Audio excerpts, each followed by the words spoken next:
agradecer a presença de cada um. Nós estamos aqui para celebrar a Deus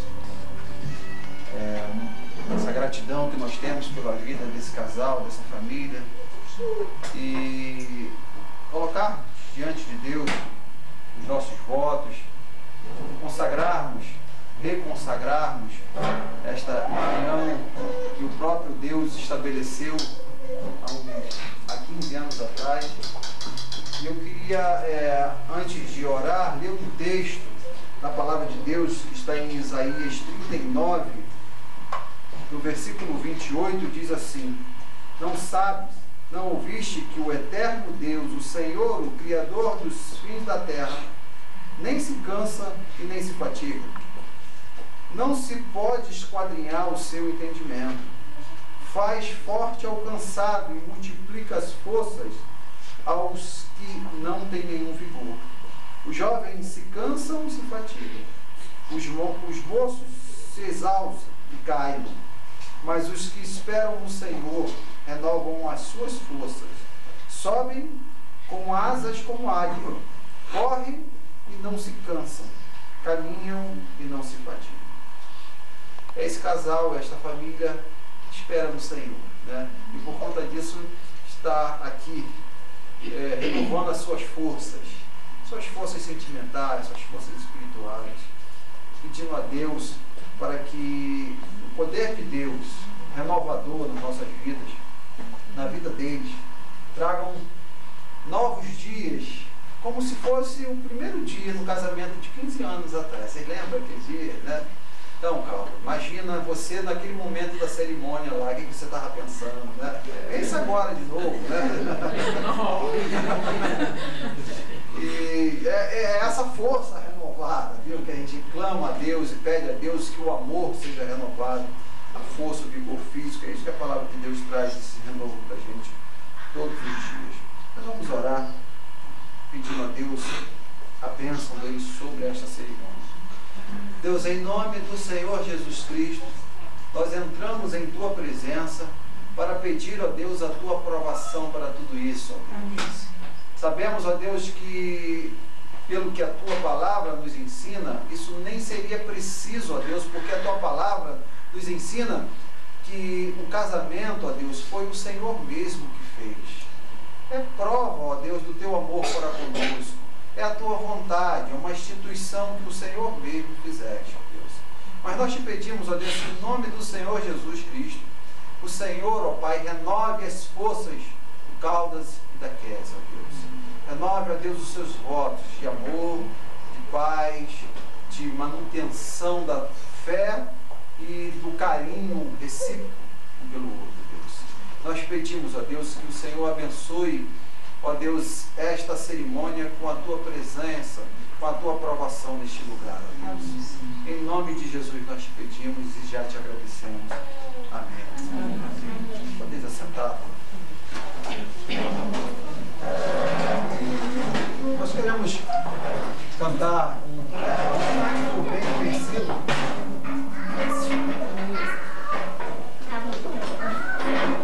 É um cântico bem conhecido de todos nós. Nós estamos felizes, somos gratos a Deus por esse casamento, né, que Deus instituiu há um tempo atrás.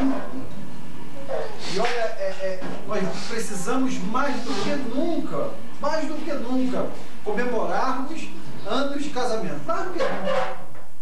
Hoje nós vivemos um ataque tão intenso do inimigo das nossas almas sobre a família, que completar um ano de casamento hoje é motivo de fazer uma festa, fechar o trânsito e alugar um galpão.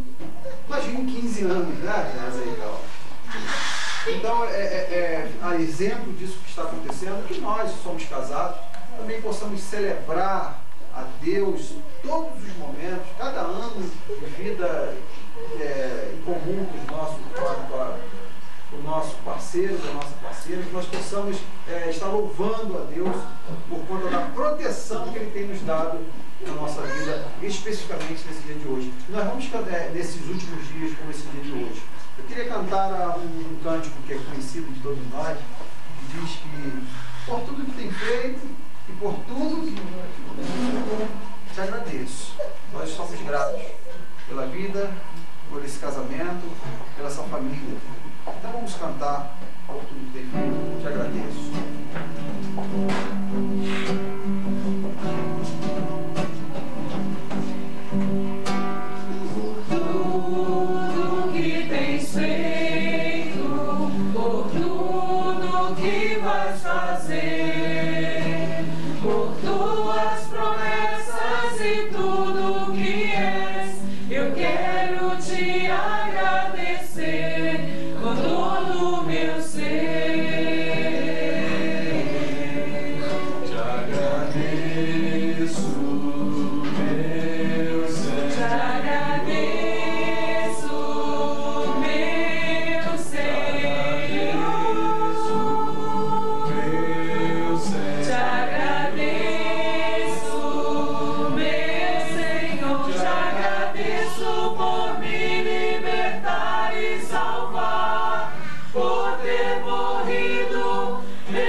Aqui nessa noite, agradecer a Deus mesmo.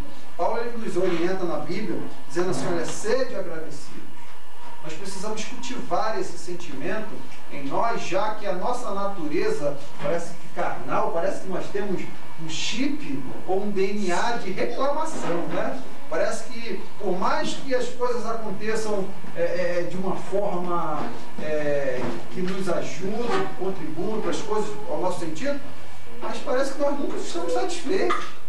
O povo de Israel, Deus tirou o povo de Israel do Egito, da escravidão, trouxe para uma terra fazendo milagres, abrindo o mar vermelho, estava lá o povo reclamando, estava o povo insatisfeito. E parece que nós temos essa tendência, tanto é que Jesus cura 10 leprosos e só um volta para agradecer. Então, quando a gente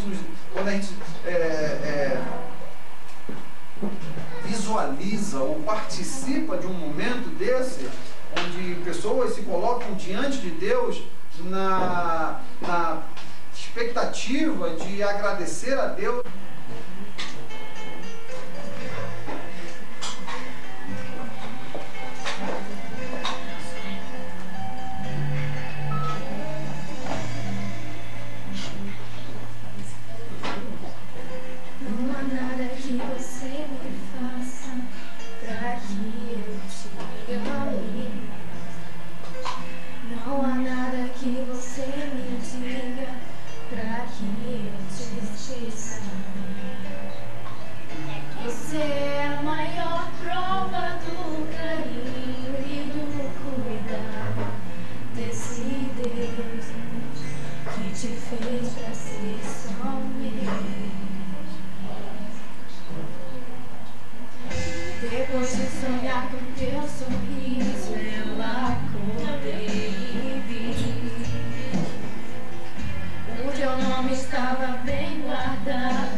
com Kézia, Caldas, família, o texto da palavra de Deus de uma forma bem simples, mas que provoque em nós uma reflexão mais profunda possível. E esse texto é um texto que está em Lucas, no capítulo 2. Eu vou ler do versículo 1 ao... Desculpa, do versículo 41 ao 46. É uma história muito conhecida e mesmo você sem sua Bíblia vai lembrar dessa história. E diz assim: ora, anualmente iam seus pais a Jerusalém para a festa da Páscoa. Quando ele atingiu 12 anos, subiram a Jerusalém, segundo o costume da festa. Terminados os dias da festa, ao regressarem, permaneceu o menino em Jerusalém, sem que seus pais o soubessem. Pensando, porém, estar ele entre os companheiros de viagem, foram caminho de um dia, e então passaram a procurá-lo entre os parentes e os conhecidos. E não tendo encontrado, voltaram a Jerusalém à sua procura. 3 dias depois, o acharam no templo assentado no meio dos doutores, ouvindo-os e interrogando. E todos os que ouviram muito se admiravam da sua inteligência e das suas respostas. Só até aí. Vamos orar mais uma vez. Deus, nós pedimos, em nome de Jesus, que o Senhor venha falar conosco através da leitura desse texto, Deus. Que o Teu Santo Espírito que habita em nós nos faça entender, ó Pai, de uma forma clara e mais do que um entendimento, e nós venhamos a colocar em prática, ó Deus, aquilo que a Tua palavra nos ensina. Nós te pedimos isso em nome de Jesus. Amém. É um episódio em que é muito conhecido daqueles que estudam a palavra de Deus, em que Maria e José, eles cumprindo um mandamento de Moisés, da Bíblia, em que o povo de Israel tinha que, uma vez por ano, em Jerusalém, oferecer sacrifícios a Deus. E Maria e José e Jesus saem, esta família, saem da sua terra e vão até Jerusalém adorar a Deus, uma vez por ano, todos os anos. Só que neste ano, de uma forma específica, acontece algo fora do comum, acontece algo inesperado. Maria e José vão ao templo e chegam lá no templo, sacrificam a Deus, mas quando terminam de sacrificar a Deus, eles voltam e esquecem Jesus lá no templo. Uma situação assim um pouco complicada, né, para a gente que é pai, né, esquecer o filho e voltar sem ele. Eu queria pensar com vocês sobre essa questão de uma forma bem rápida e sucinta. O que isso pode ter a ver com a nossa família? Maria e José, eles formavam uma família de pessoas que temiam a Deus, religiosos, estavam cumprindo um mandamento da Bíblia: agradecer a Deus uma vez por ano. Mas aconteceu alguma coisa aqui complicada. Eles esquecem Jesus. Eu queria pensar rapidamente e pedir a licença aos convidados para que vocês também pudessem imaginar essa situação, todos nós juntos, e tirarmos proveito disso. O que a gente precisa basicamente de meditar sobre esse texto é que uma família buscando fazer a vontade de Deus, em determinado momento algo acontece de errado, e esse menino que caracteriza pra gente o próprio Deus, ele fica ausente do seio dessa família. A gente precisa parar e pensar sobre as nossas práticas, sobre o nosso viver diário, Caldas e Kézia. Nós, às vezes, temos um compromisso diante de Deus, e nós, como família, de adorarmos a Deus, de buscarmos a Deus, de vivermos com Deus em família. E estabelecemos um casamento diante de Deus no altar do Senhor e constituímos uma família. Mas só que parece que em alguns momentos da nossa vida algo acontece de errado e nós costumamos, de uma forma geral, esquecer Deus. Alguma briga acontece, uma enfermidade ou uma adversidade acontece na nossa vida e parece que há uma tendência humana de deixar Deus de lado. Quantos jovens começam o seu namoro ali na presença de Deus? Quantos jovens, ao iniciar a sua vida,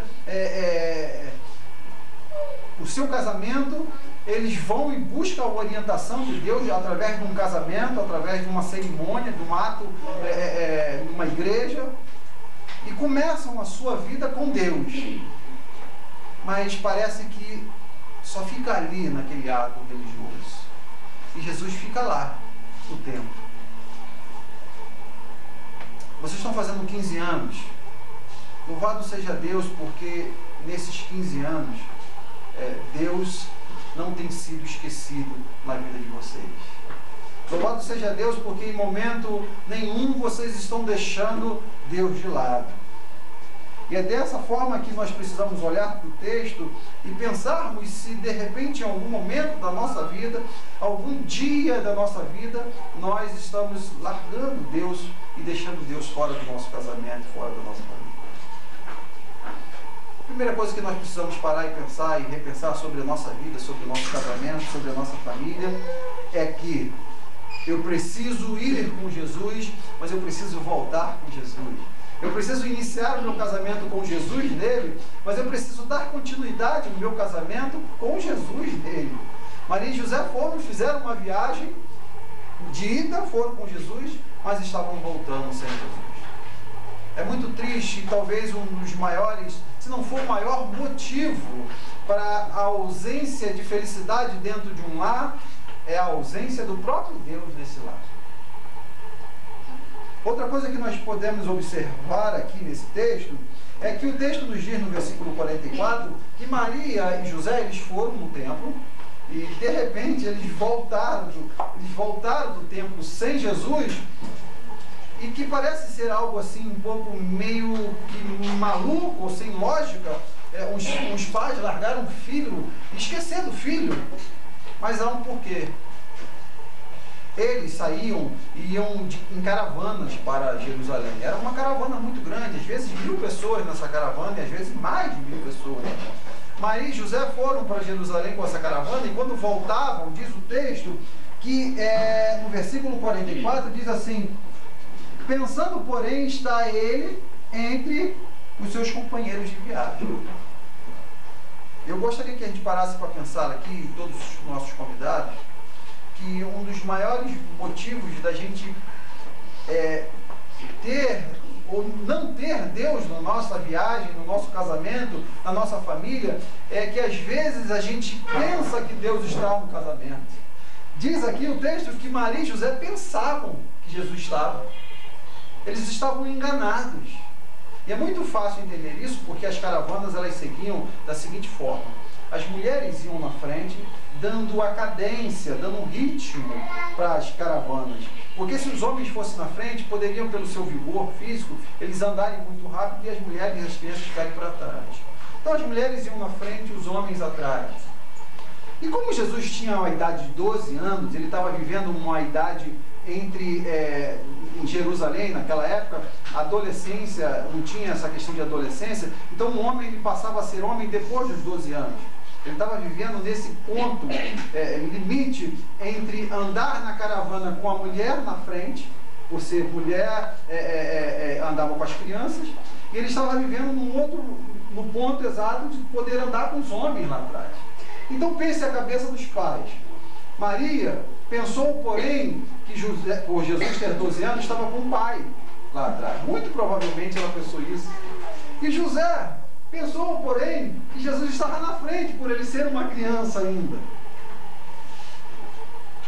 E é dentro desse princípio que às vezes a gente caminha com o nosso casamento, achando, porém, que a mulher está com Jesus e o marido está com Jesus, a mulher está fazendo a sua oração, está buscando, está com a sua vida devocional, ou então a mulher pensa assim: não, mas o meu marido está indo para a igreja, ele me abençoa, eu pego as bênçãos dele, ou vice-versa, e na pior das hipóteses, nenhum dos dois estão com Deus, e aí que o problema acontece.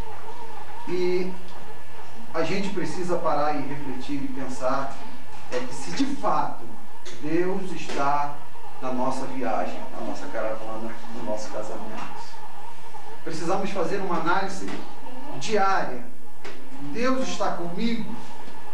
Deus está no meu casamento? E essa foi uma das falhas, e eu acredito que seja uma das piores falhas da humanidade. Porque vai chegar um momento em que nós teremos que nos apresentar diante do próprio Deus. Apocalipse 20 diz isso. E neste momento, Deus vai cobrar de nós o nosso posicionamento. Então nós apresentaremos a Ele as nossas obras. Imagine você chegar diante de Deus no dia do grande julgamento, pensando, porém, que você andou a sua vida inteira com Deus e Deus não estava. Vai ser um momento muito triste para a vida das pessoas que pensam por ela. Muitas pessoas pensam que tem Deus que Deus está na vida, mas infelizmente, através do decorrer da sua caravana da vida, elas observam que Deus não está ali.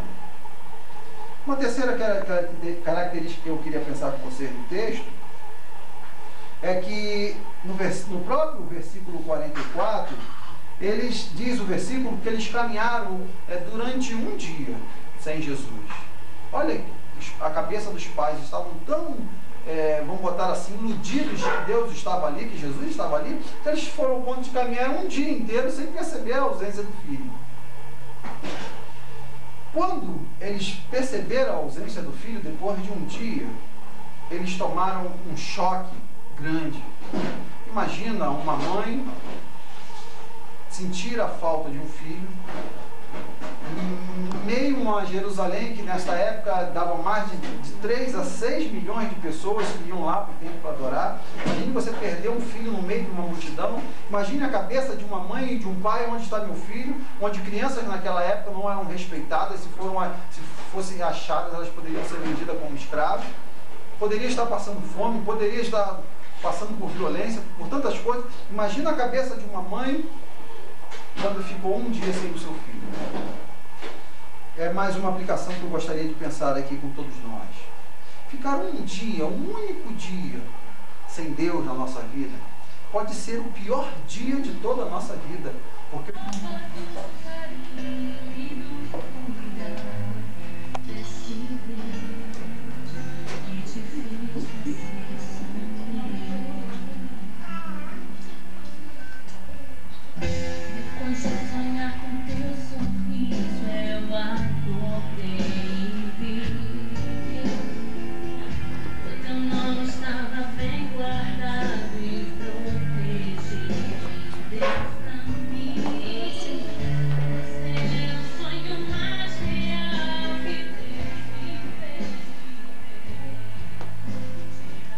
aqui a aliança, que é uma representação,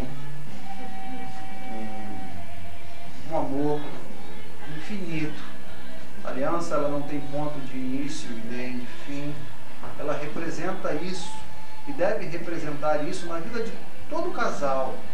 Algo que você olha e você não consegue identificar onde começa e onde termina, porque é algo eterno. Por isso que Deus instituiu para o homem e para a mulher. E ela simboliza a pureza, o ouro, ela simboliza a força, o metal, ela simboliza a riqueza que é viver em família. Enfim, a aliança é uma forma em que Deus sempre tratou o homem no seu relacionamento com Ele, sempre através de alianças. Aliança com Adão, aliança com Noé, aliança com Abraão, aliança com Davi, e por fim a aliança que Jesus fez conosco. É uma aliança eterna. Não é um mero compromisso, não é um mero documento que nós vamos para o cartório e assinamos e reconhecemos. É algo que é feito sobre a base do poder de Deus, da vontade de Deus, que é soberana, é boa e agradável e é perfeita. E sobre este pilar, sobre esta orientação, sobre esta vontade de Deus, nós vamos agora, Caldas e Kézia, renovar os votos que vocês fizeram há 15 anos atrás, pedindo a Deus que pelo amor dele, que é intenso e que é infinito, vocês possam estar cada dia compreendendo isso e vivendo com tamanha intensidade todos os dias da sua vida e cada dia mais diante de Deus. Eu queria começar com Calda. Calda, pegue aqui a aliança da Kézia e olhando para ela, Caldas, dizendo: Kézia, Receba esta aliança como a prova do meu amor por você. Prometo te amar ainda mais. Te respeitar cada vez mais. Na alegria e na tristeza. Na saúde ou na doença. Na pobreza ou na riqueza. E só a morte poderá nos separar. Porque eu te amo muito. Pode colocar a aliança aqui. Foi difícil. Essa está de igual forma, olhando nos olhos de Caldas. Receba essa aliança, Caldas. Receba essa aliança, meu amor. Como prova do meu amor por você. Como prova do meu amor por você. Prometo te amar. Prometo te amar. Te respeitar. Te respeitar. Cada vez mais. Cada vez mais. Na alegria ou na tristeza. Na alegria ou na tristeza. Na saúde ou na doença. Na saúde ou na doença. Na pobreza ou na riqueza. Na pobreza ou na riqueza. E só a morte poderá nos separar. E só a morte poderá nos separar. Porque eu te amo cada vez mais. Eu te amo cada vez mais. Agora você pode beijar.